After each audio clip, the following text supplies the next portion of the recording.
Hey guys, you're now listening to the Coaches Network podcast, a podcast aimed at anyone who's passionate about athlete, talent, and personal development. My name's CoachYas, and I'm a UEFA A licensed football coach developer, and content creator. I'll be sitting down with a range of guests to discuss their journeys, their life lessons, and how you can make an impact. Enjoy. Right, welcome back, guys, to another episode of the Coaches Network. I'm CoachYas, and today I'm joined by my co-host, as usual, Ben. How you doing, Ben? All good. Ready for an Brilliant. And we've got a very special guest with us today, Paul Davis. Paul Davis is ex-Arsenal legend, or still an Arsenal legend, currently working at the FA as a coach educator and a national coach developer role. How are you, Paul? Very well, thanks. Yourself? All good, thank you. Paul, I'm not going to waste any time. I'm going to get straight into it. I want to take you right back to the start of your journey. Firstly, as a coach, and then we'll talk about your playing career as well. Just want to tell us a bit about where your coaching journey started. Okay, so thanks for having me on. First of all, I'm really looking forward to this conversation. So, my journey started after I finished playing in the sort of mid '90s, '94. Finished playing and then was invited back into Arsenal to do some coaching with their junior team, under 12s, under 11s, on a part-time basis. So I did that. I got back in and got back into the club and really kind of enjoyed that for a short spell.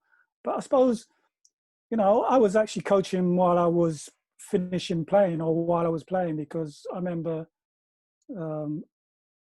sort of looking after the younger players coming into the squad while I was playing, and without really realising it, that was coaching. I was coaching them through their games, through their training session, and kind of coaching them through life, really. So I think my coaching journey really started way before it actually did. And even before that, I did my coaching badge when I was 17. So I think I always had that kind of thing inside me instinctively to support people, support players, younger players. And but yeah, officially, I suppose, is when I stopped playing and Arsenal invited me back, and I started taking like I say, under 11s, under 12s, on a part-time basis. I think it was probably on a Thursday evening and a Tuesday evening at Ivory, and then taking the team on a Sunday. And that's where it started. Excuse me. No problem. Just on there, you're talking about that journey starting there and back in your playing days, obviously being invited back in Arsenal. I had an illustrious career at Arsenal, a long time there, working under managers such as George Graham. What was that like for you?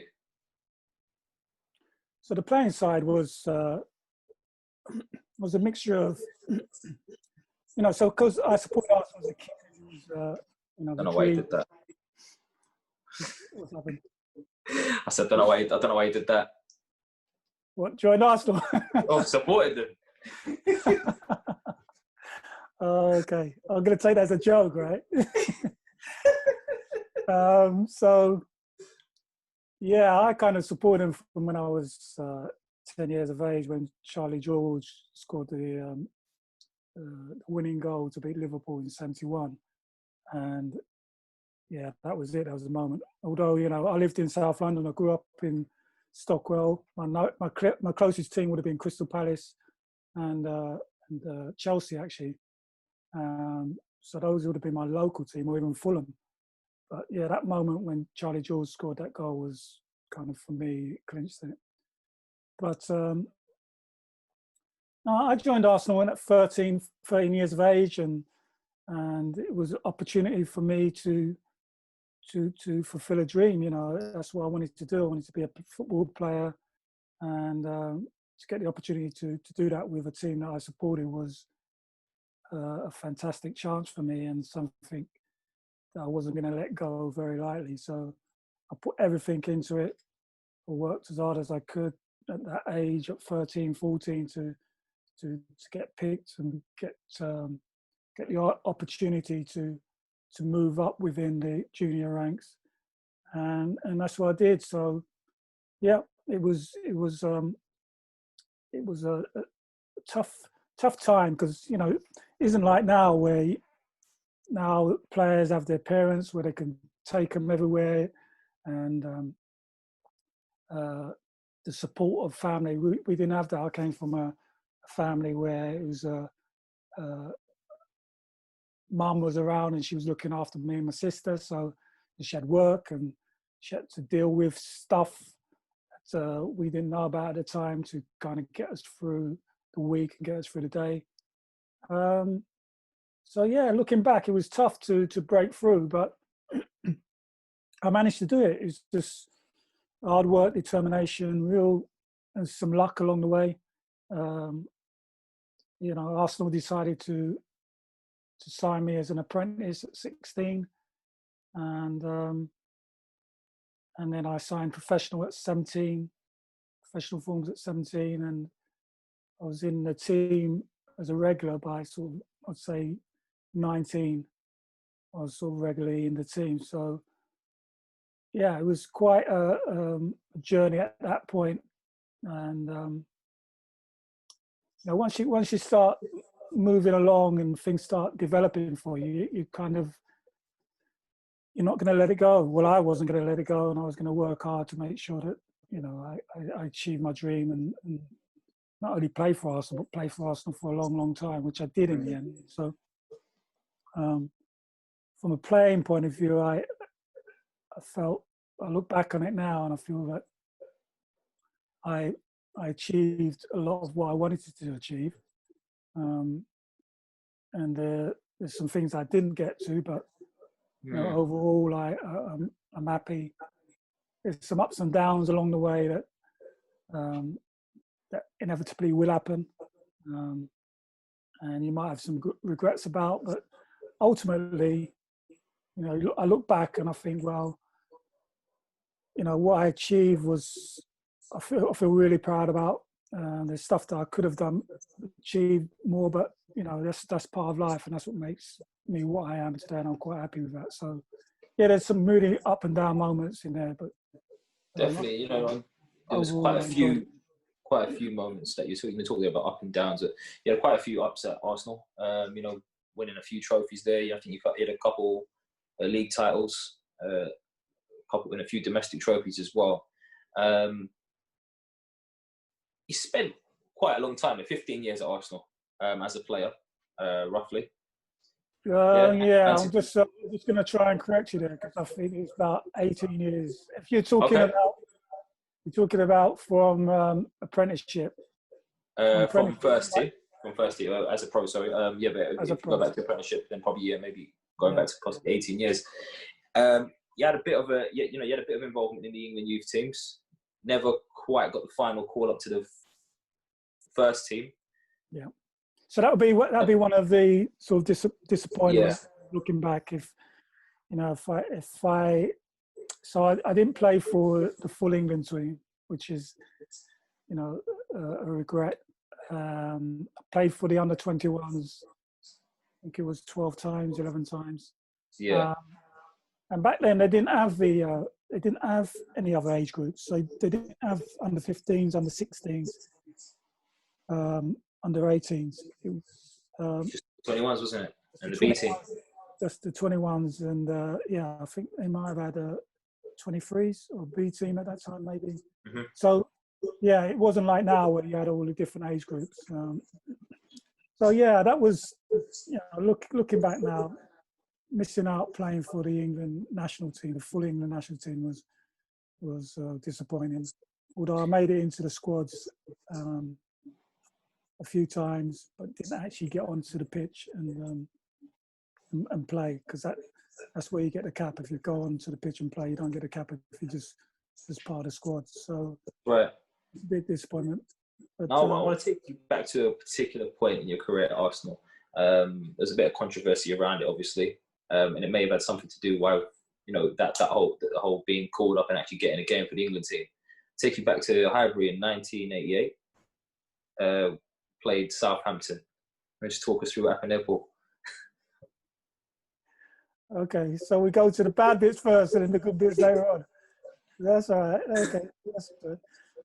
Okay, so that game was infamous because I retaliated to um, some sort of aggressive play from my opposite number, and it made headline news. My retaliation on a guy called Glenn Cockle, um, who I retaliated on, hit him on the field of play, and the referee didn't actually see that, and that kind of, in the end, probably didn't work in my favour because they'd seen it as sent me off, and that would have been the end of it more or less. But it wasn't seen by the referee, and then afterwards it was spotted on camera, and then it was just mad. The whole thing just went crazy. It was the equivalent, it just blew up the papers, got hold of, it was on TV, it was on the news, it was on the news, and so yeah, I retaliated to things that were happening to me on the pitch, and it blew up. I got a 9-match ban, £3,000 fine, which nowadays doesn't sound a lot, £3,000, but back then was a lot of money. So it was a big sort of part of my career that I would have done differently now, but it is what it is. I think these things happen. People do things to try and wind you up or to try and stop you from playing your game, and you have to find a way of handling those situations. Definitely. I think, certainly something that I would say in my years of knowing you now, you seem very calm mannered, just generally quite, just very don't mess with me, that's all. Yeah. Yeah. But so I think it Fair must enough, have taken that's fair enough. something to take, it must have been something very specific or particular on that day because I'm sure it wasn't the first time you had someone trying to wind you up when you're playing a game. I don't know. I just want to talk, without going into too much detail, just talk a little bit about how important it is as a player and as, in those moments to be able to really manage your emotions and control your emotions. And if there's any particular strategies that maybe you came up with along the way that helped you doing that going forward. Yeah, I think we'd all in our lives come across situations where we lose our temper, and or there's the possibility of losing your temper and doing something that you will regret somewhere down the line. But at the time, you don't realise it because whatever has happened to you is so something that's really upsetting. So, from my point of view, yeah, I consider myself as a pretty calm guy. I don't get flustered too much. I don't let people do that to me. And that's by and large how I go through my life. But on this occasion, it was a situation where it was a constant barrage of abuse, really. So from my opposite number, off the ball stuff, stamping on, elbowing, reckless tackles, continually through the game. So, I took it on myself to retaliate. And yeah, so that's kind of what it was, and that's what happened. It was just a relentless, as far as I saw it at the time, reckless behaviour by my opponent towards me, and I wasn't going to have too much more of it or none of it. So he found out about that. But how to deal with those situations. I've been in situations before and since, and we'll do in the future where people will try to derail you on what you're trying to do, what you're about, and they may try and disrespect you in whichever way you look at it. So yeah, it was a situation where something that I wish I'd have dealt with in a different way, but at the same time, I could always look after myself. I think players knew that anyway. I don't think I had too many players that tried to do what Glenn tried to do that afternoon. And just on that, I you know, think, you touched there on. I think Go on. the main thing is it was the first time that something like that had happened and been sort of highlighted on camera. Things like that happen all the time in in football, and I suppose nowadays it's more difficult because there's so many cameras now. But back in the day, things like retaliation was going on all the time. So, yeah, it wasn't like it's a one-off by any people would do it. It's just that this was caught by camera. The referee didn't catch it, and it was actually the first trial by TV because it was caught by the news cameras. It wasn't even the football cameras. It was like the news. It was on. I remember it was on the 10 o'clock news. The whole thing is like it was mad. It's like. And just on that, you talk there about there being different situations that you've obviously had to deal with. Now it wasn't the first, and it'll probably, you know, and hopefully it will be, but it might not be the last. I was wondering how many of those do you think may have come back to the fact that you were a black football player? Yeah, I think your colour is clearly something that people feel sometimes that they can use against you. And football's no different to outside of life, you know, in normal life. So, you know, I think if people feel they can get an advantage over you by feeling as though they can use your colour against you, that's their feeling as though they can use your colour against you, then some people will try that, and to get to where they want to get to. So yeah, you'll get that. You'll get players and fans trying to disrupt you for their own gains by using, you know, your colour as if that's a bad thing. But yeah, so your colour's quite clear. You're quite, you know, it's quite clear that, you know, I'm different from most of the players that were playing at that time, and to try and harbour on that to get you to react or get you to lose confidence is that's the main aim of that type of behaviour.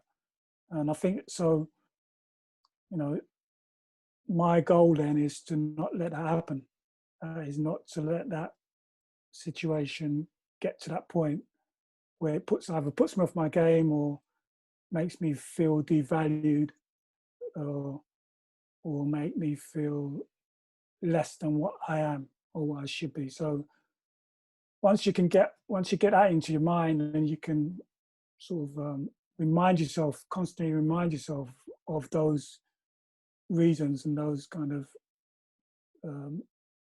those reasons why it's happening, then you can start finding a way of dealing with it. Yeah, I think that's a constant thing. I think that's a constant thing that we you go through as minorities in the game, of like how to kind of maneuver around those sort of biases that you see, and the way that people try to kind of use your colour of your skin as a disadvantage in some sense. There, one thing that, and that's the thing. Sorry, Ben. That's the thing about all this stuff is that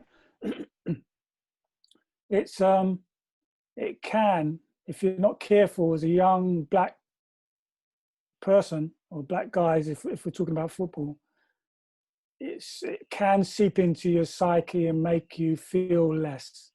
Yeah. Unless we've got, you know, strong male figures, family around us as we're growing up to say, look, hold on, you're just as valuable.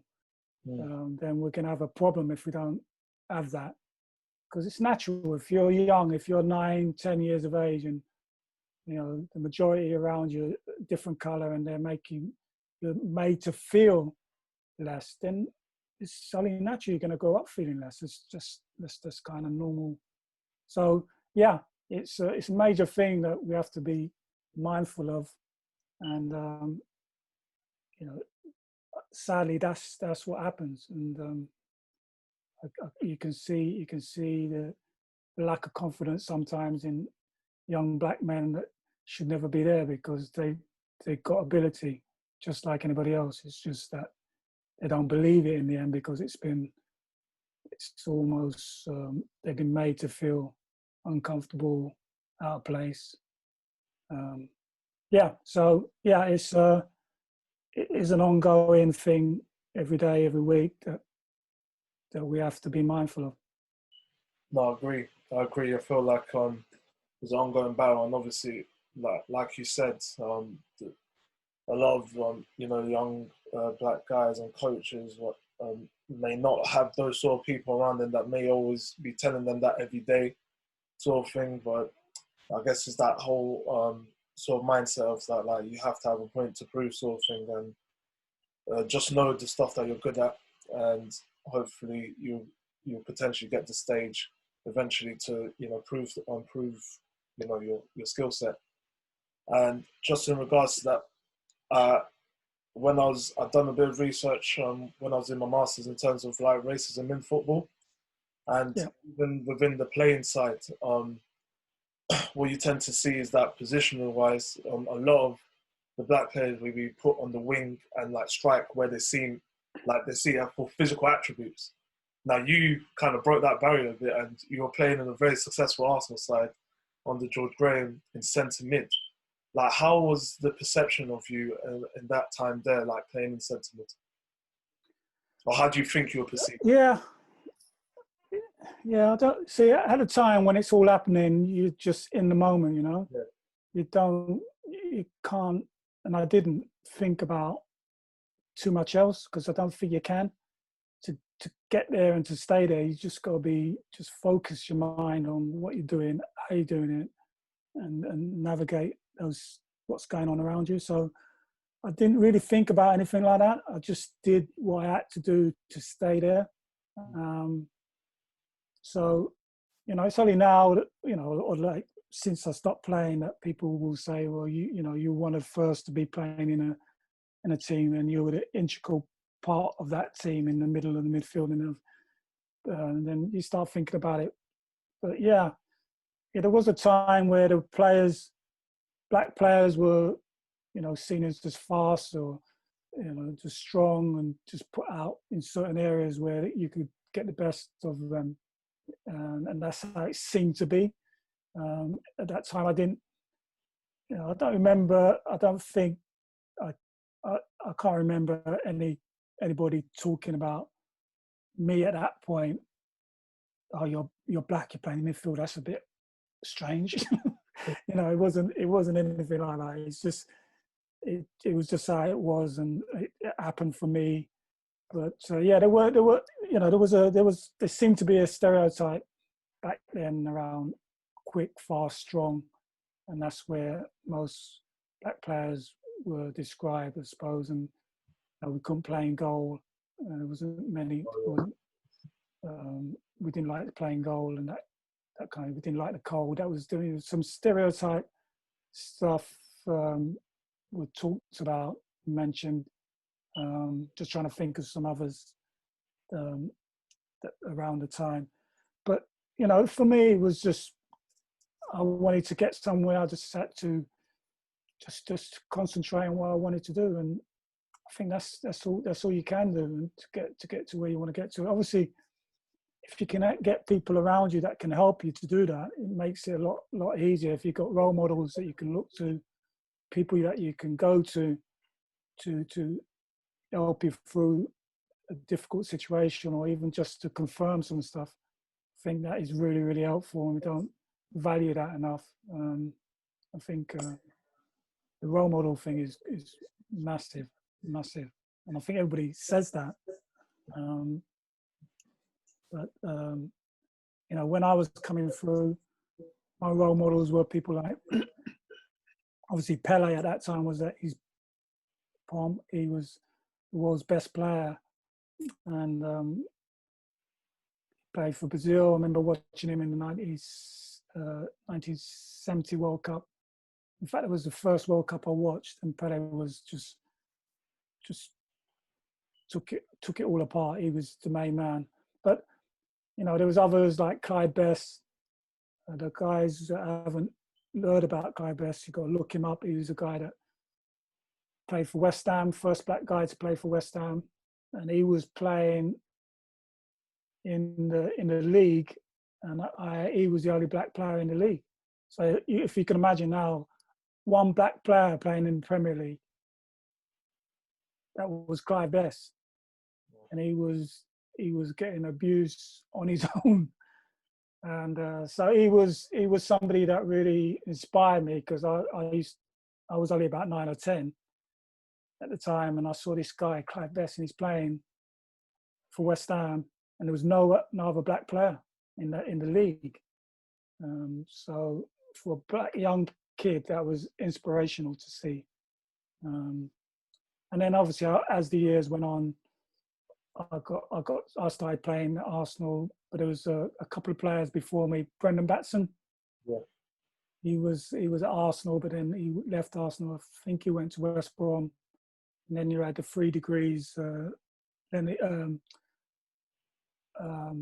Brendan Batson, Cyril Regis, and Laurie Cunningham, West Brom. 3 black guys playing for West Brom. Now that was a massive thing at that time, because again, that was mid 70s, late 70s.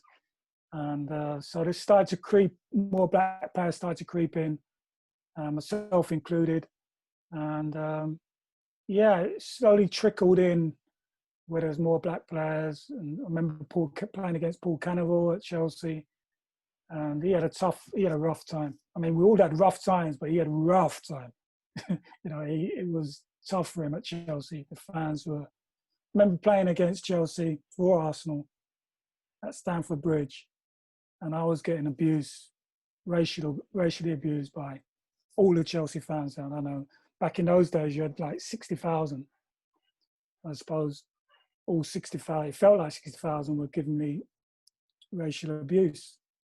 Every time I touched the ball, it was monkey noises. Every time when I would pick the ball up to take a throw and throwing coins at you, just venom in their faces. They just didn't want you there. And you had to overcome quite a bit to play your game and ignore all that. I'll get abused at Chelsea, but then I remember one game playing and Paul was a substitute, and as he was warming up, they were abusing him, and there was his own fans, and I felt really bad for him. I felt really bad for the situation, because I felt, I remember coming off the end of that game thinking, I don't know how he's going to survive at this club. And he didn't. He went for a tough time. So, it was tough for us guys, the first guys to start playing.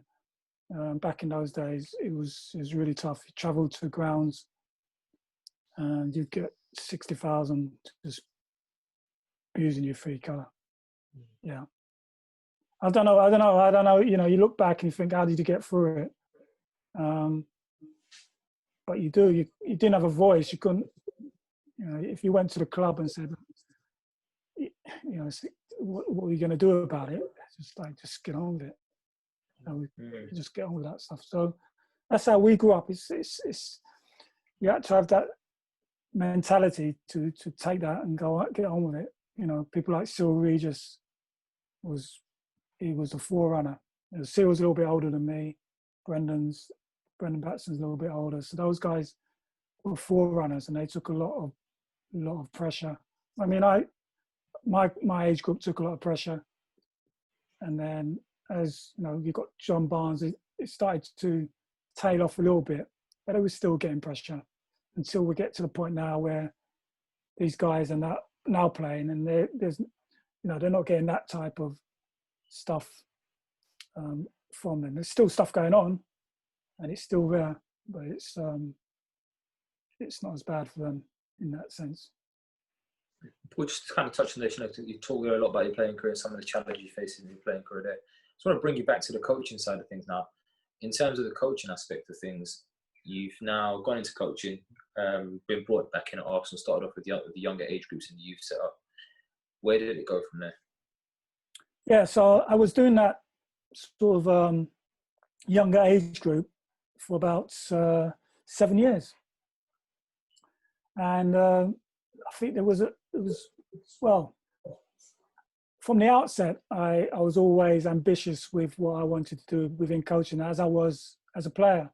So my intention was always to work with the senior group, and I always made my intentions clear to the club. And so this was a starting point, working with the young kids, in my mind, a starting point to then work with the senior team. Alas, that didn't happen. I left the club in 2003, 4. Really disappointed with how the previous sort of, 7-8 years went as a coach, and decided to take a new route in terms of coach education. So various things happened at Arsenal that I think was unfortunate, let's put it like that. So I was there for 7 years working with the young kids, which was great experience. Enjoyed every minute. The kids enjoyed it. Developed some young players. Ashley Cole was one of them. David Bentley was another. Fabrice Wamba was another, when they were like, these guys were 12, 13 years of age. Yeah. So yeah, I was able to work with some really good youngsters and help them support them develop their career. Excellent. But no, there was no progression for me. So I left. Touch on there about the time at Arsenal, in particular within the youth setup as a coach, didn't really go the way you wanted it to. And talk about some of the great talents that I guess came under you in that time. What would you say were maybe some of the major things that didn't really work out for you? Because you was there at a time where it was quite a successful period for the club, even during their invincible year in the Premier League. So things must have been really exciting around that time. But obviously, you were going through your own challenges within the club at the time. Yeah, that's right. So it was a time where Arsene Wenger was obviously the manager, and he'd been there since '97. So I left in 2003. So it was a great time to be at the club because Wenger was there, and he was at the early period of his tenure, which was the most exciting time. It's almost like if you look at Guardiola when he first came in a couple of years ago, the excitement and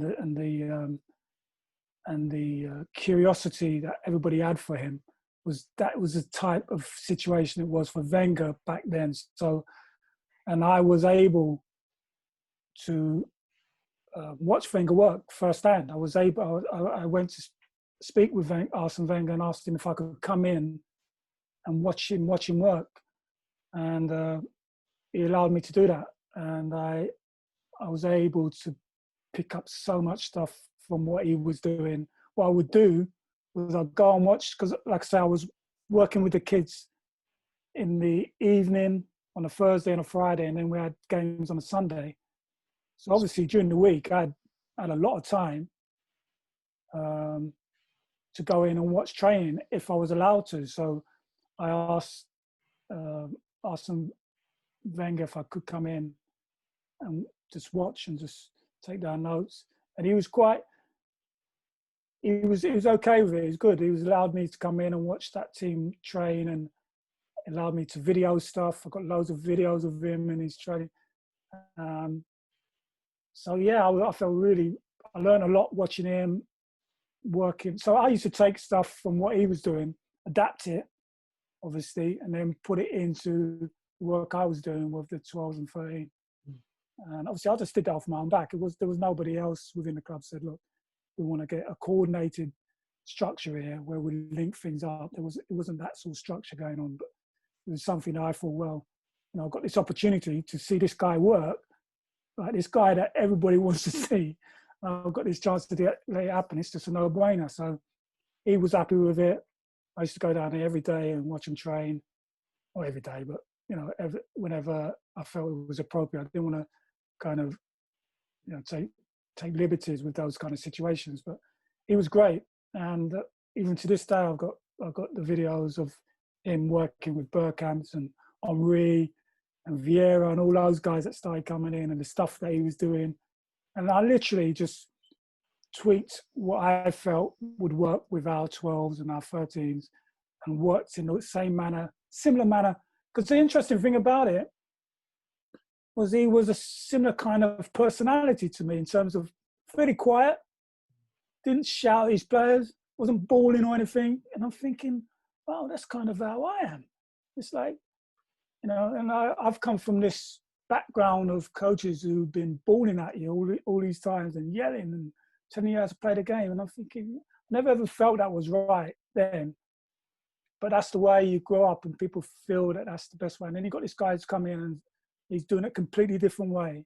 Not bawling, not screaming, giving players guidance and showing them, you know, talking to them and treating them as human beings and getting this kind of result from them. I'm thinking, wow, it can, what I thought could work this way, can work this way.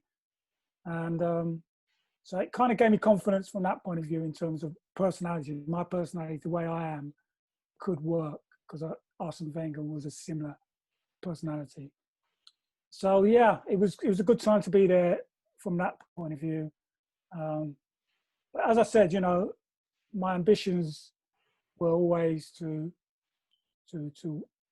learn how to coach properly, to use my experience as a player to help the younger players, and also develop myself to ultimately work within that first team environment. Yeah, you've got to remember that I played for the team for 17 years, so I kind of knew the club. It was almost like a natural progression, you know. I've been there for like 18 years. You think, right, it's common sense. This is how it's going to happen. But it didn't happen. And yeah, so that was a massive disappointment. I decided when it didn't happen, and I was still in the same role for that last 7 years, I just thought, you know what, I'm gonna leave this situation and find another situation. But it was tough. It was really tough. Do you think if you stayed there a bit longer that things could have changed potentially? How much longer? Oh no, I was just saying, do you think if you stayed at Arsenal a bit longer, maybe things might have changed? Potentially, maybe been brought in as into the first team setup in some capacity. Who knows? Who knows? But I did think 7 years was a long time. Well, it is a long time in football. For no movement. So, yeah, but who knows what's going to happen in the future? No one knows. So you can only kind of gauge from what's happening at the time, what's gone before.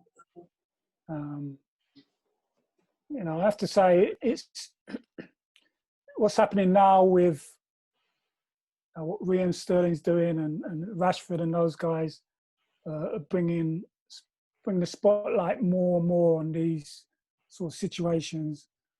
I was really sort of impressed. I've been really impressed with those guys because they got a platform now. They got a big platform and they're using it in the right way.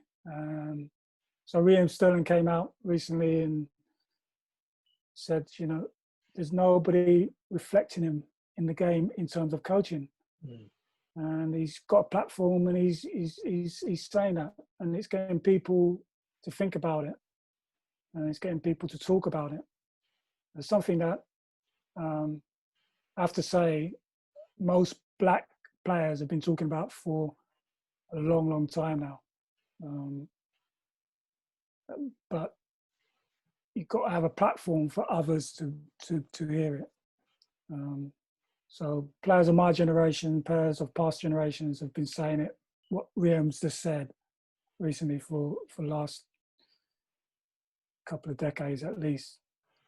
So yeah, these guys now, they're in a different place.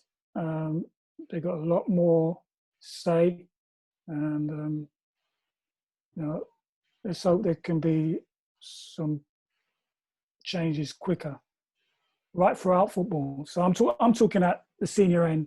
I'm sure.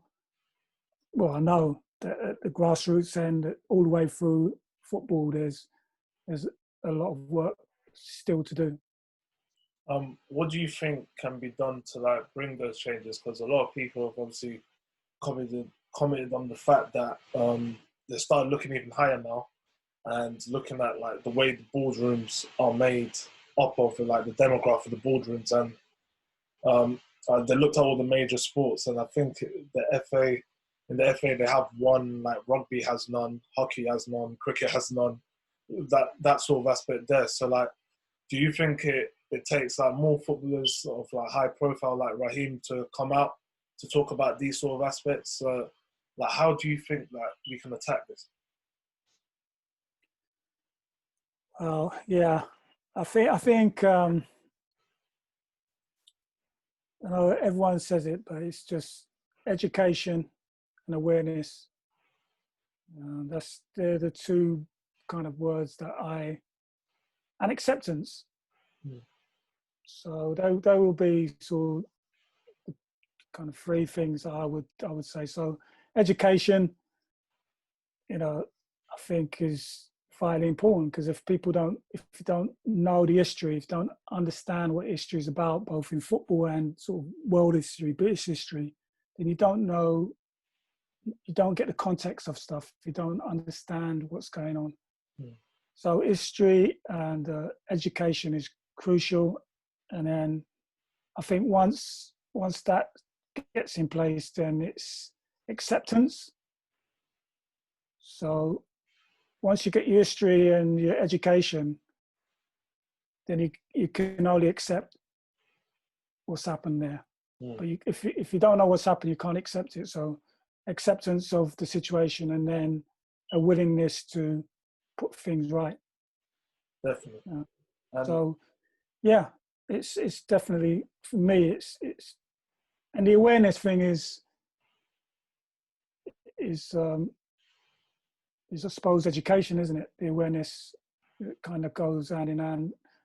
And I think it's like some people still don't get it even now, which is really, that's an interesting thing for me.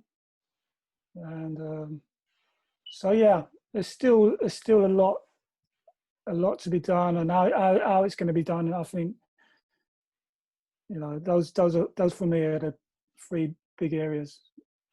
No, definitely. I probably agree with you. It's like it can't just, there's no like one size fits all answer to it. There's multiple sort of methods that need to happen to it. I just want to harken back a bit on to the coaching.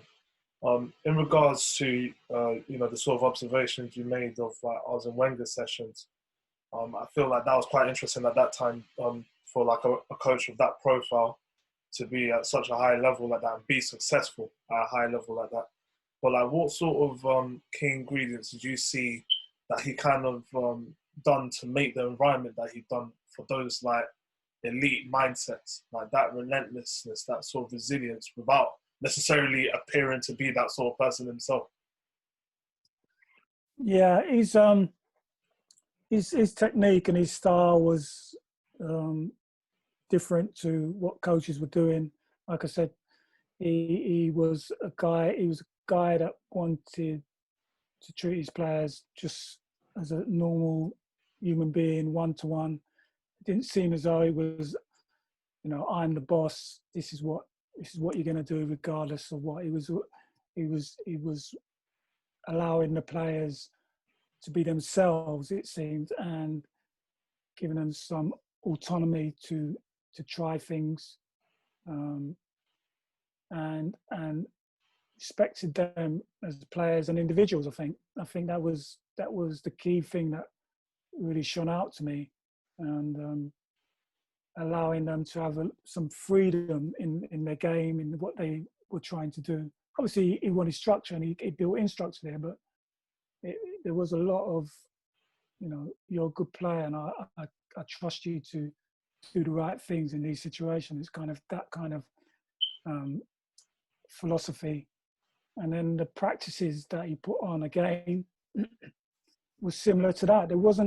I didn't see practices that were sort of mind spangling difficulties, or practices where it was something that I'd never seen before. They were pretty standard stuff from what I understood it to be, but the quality was there in terms of the players being able to apply what the practice was.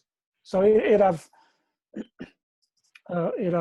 small sort of keep ball practice where there'd be, it's like keep ball, so maybe 5 trying to keep away from 2, that sort of thing maybe, but the area size would be really, really tight. So really tight. So these guys, their passing would have to be spot on, otherwise it's a changeover.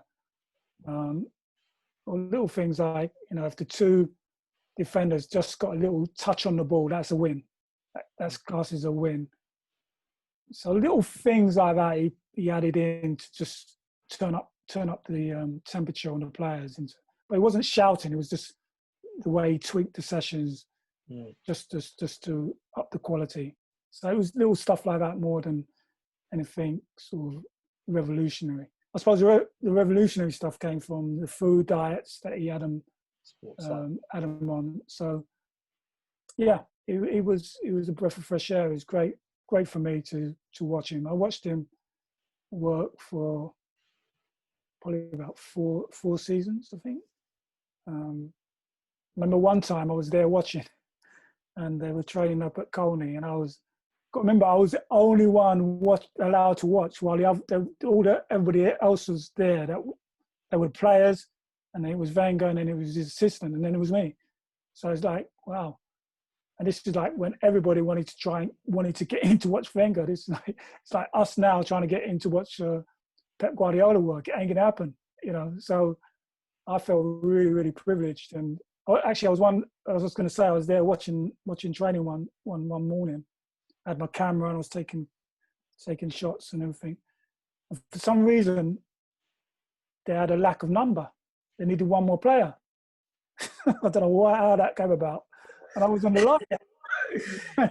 There we go. He called me over. Wenger called me over. He said, look, Paul, he knew me by name. He said, Paul, could you just come in and just stand in that situation there? Because I had my track gear on anyway. I had boots on, football boots. So, I was kind of... You were waiting for the shot, weren't you, Paul?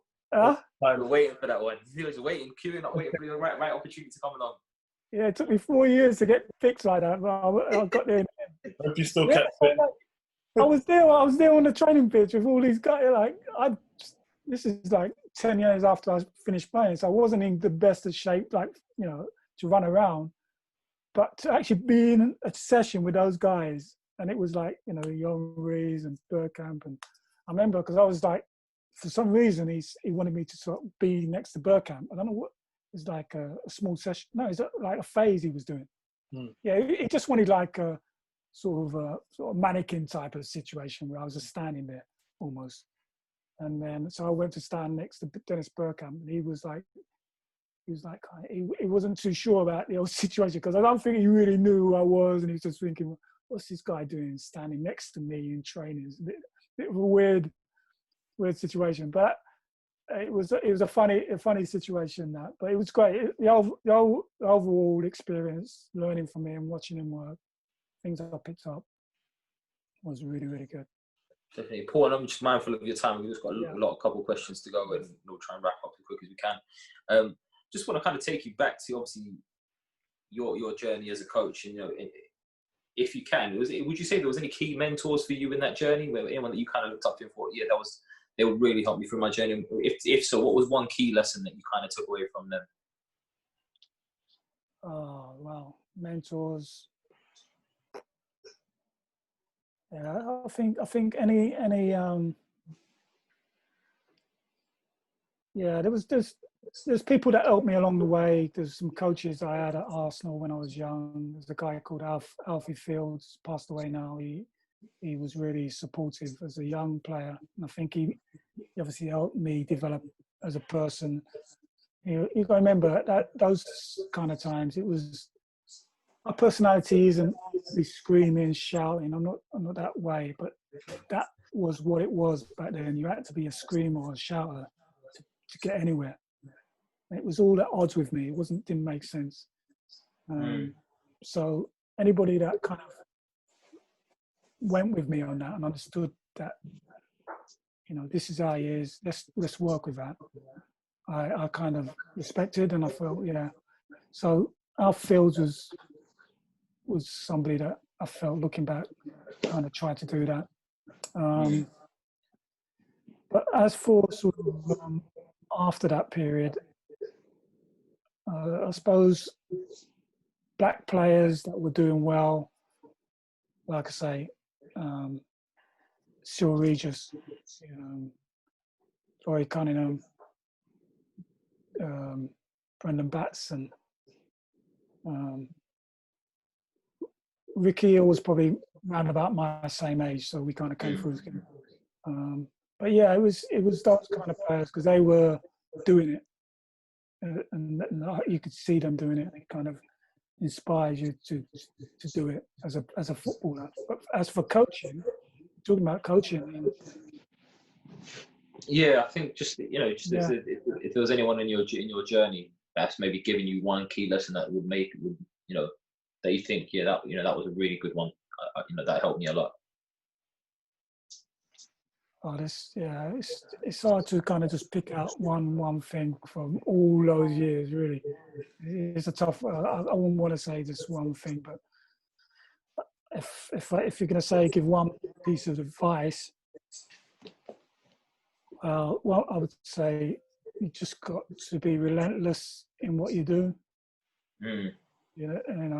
And belief in what you're doing.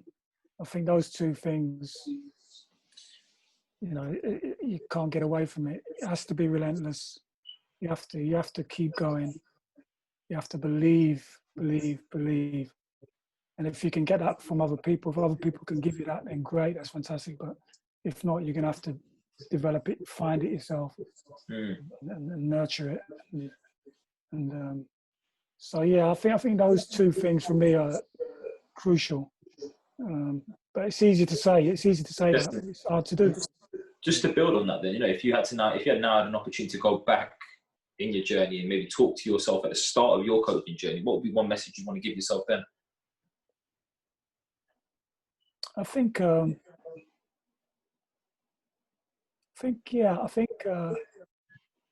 have that real belief in what you can do. I think to really have that sort of a non-negotiable, when people are talking to you, they know that you actually really know what you want, what you want, and you're not going to stop. Yeah, I think that is a key thing to always look to develop. So you might think that you've got it at the time. You might think that you've, and I might thought that I had it at the time. But you can. I don't think you can get enough of that. I don't think you can believe in yourself enough. So even though you might think, and I might thought that I had a lot of belief in it, I didn't realise that I could go that even further. It's almost endless. And I suppose the other side to that is having some humility about what you do, because I think the two kind of can go hand in hand. If you have too much belief, and it can carry over into that arrogant side, which not too many people like. Some people like it, but it can get into another area where you don't personally I wouldn't really want to be. So it's, it's kind of finding those balances and points. But yeah, I don't really regret too much because it brings me to where I am now. It's all part of the process. I'm happy where I am now. I've had some great experiences, some not so good experiences, but it's helped me to get to where I am, and I'm happy where I am. And yeah, just on that, we've heard quite a lot on the things that you do like within coaching, but I just wanted to gauge like a bit of an idea of what is your biggest like sort of bugbears in coaching. Like, what sort of things do you not like in the coaching practice that you've seen? Okay, so the game is changing. Some of the language that it's changing from and going over to is a bit kind of confusing at times. Not confusing, but it's like sometimes it's change for change's sake. I feel, and sometimes it doesn't need to be changed. I think,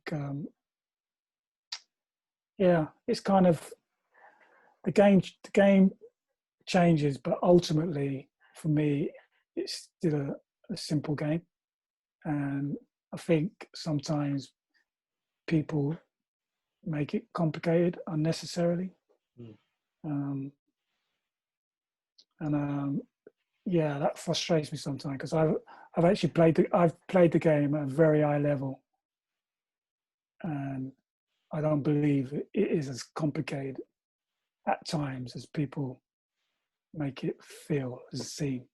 So yeah, that kind of is something that I constantly have to navigate. And you do say that you do have to navigate it as like, your current role being the national coach developer for the FA, and I can imagine you encounter that every day in your day to day. I just want my to role, yeah, exactly. My role with I enjoy my role now. And I've kind of always enjoyed it, my roles, because it's football, and I try and strip it back to the game of football. Always try and make sure I try and enjoy what I do, and try and make sure that people I'm working with enjoy what they do. Try not to bog it down too much with all the other stuff that goes on around it. But yeah, working now with senior players who are looking to do their pro license and their A license, and watching people work different ways, and supporting them in their work, not necessarily telling people what to do, because I think there's a lot of information out there. People will decide how they want to run their team or make a player better. There's no one way. So who am I to tell people how to do it? I see myself there to support how they do what they do. So that's how I look at it. We've all got slightly different way of doing something, and I respect that. I don't want to be a coach developer who says like, no, it has to be done this way. Well, why? Well, because I've said so. Well, so what? I don't want to. But having said that, I still do believe there are some principles. I believe there are, and I think to be a good coach, you need to know what those principles are. We might have different wordings for those, but there are principles. I might call it, I don't know, closing down quickly. You might call it Ganga pressing, or jump, or quickly jump pressing, or whatever you call it. Same thing, just different language. But yeah, it's I see my role as supporting people to be the best person and coach they can be. It's their journey. So yeah, I really enjoy what I do. There's a lot of variety to it. It's been difficult under lockdown in terms of linking up with people, doing a lot of one-to-ones like this, a lot of group work like this, and that's the way it's gone for the last 2 or 3 months. So even longer, isn't it? 3 or 4 months now. But yeah, there's a lot to be thankful for me and grateful for, and I want to be someone who, and I've always felt that I want to be someone that supports other people as well. So I've been lucky and I've worked hard to be in the position I am in terms of playing wise, and also the work that I do now. But it's also trying to help others that haven't been as fortunate to get to get those positions, but want to strive to get better. That's where I see myself. Yeah, so like you've already spoken there about supporting others and other people. That was in the form of players when you were a youth team coach at Arsenal there, and now it's in the form of coaches. But what do you see next for Paul Davis in regards to that? Well, it's the same. Just support as many more people as they come. In what capacity then? What capacity? Yeah. The same as what I'm doing now. Okay. Yeah, same as what I'm doing now. Yeah, I'm working, in an area of the game where I can affect and support players and coaches. Indirectly affecting the players because I'm working with the coaches, so the coaches will affect the players, and also hopefully be able to affect what we've been speaking about largely on this call in terms of the numbers of Black and Asian coaches in our game. That's got to be something that has to improve.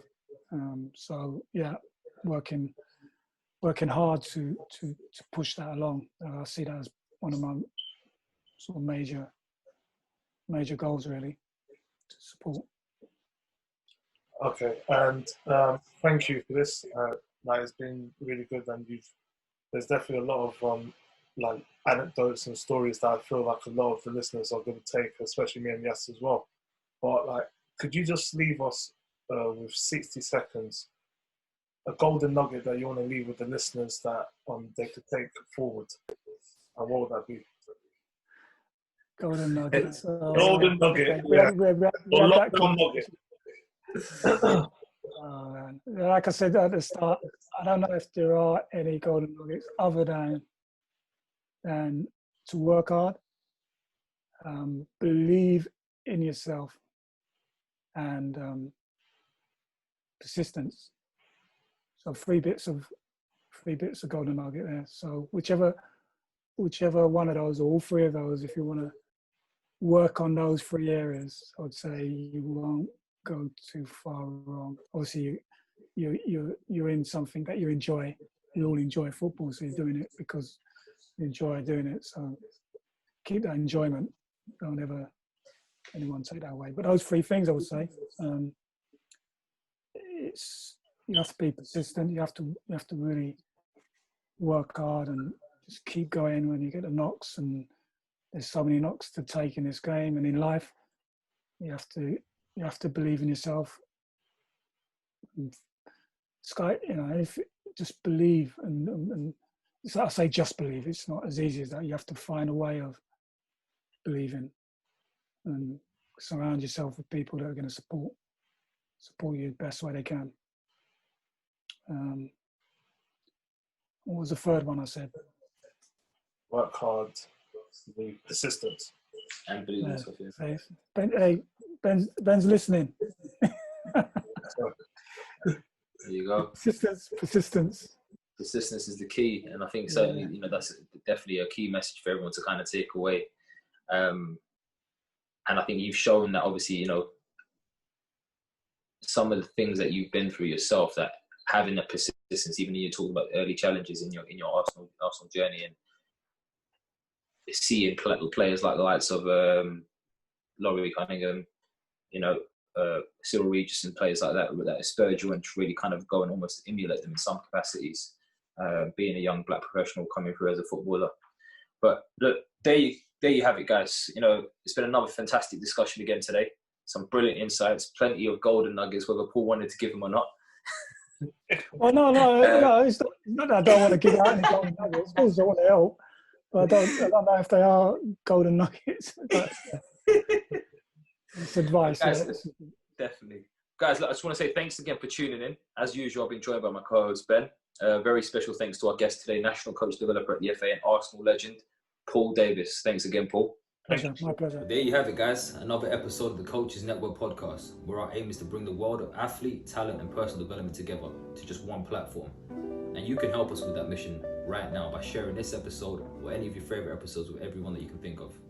You can tag us in those mentions as well on Instagram at the Coaches Network or on Twitter at the Coaches Net. We look forward to hearing from you. Let us know what you thought about today's episode. And until next time, guys, take care.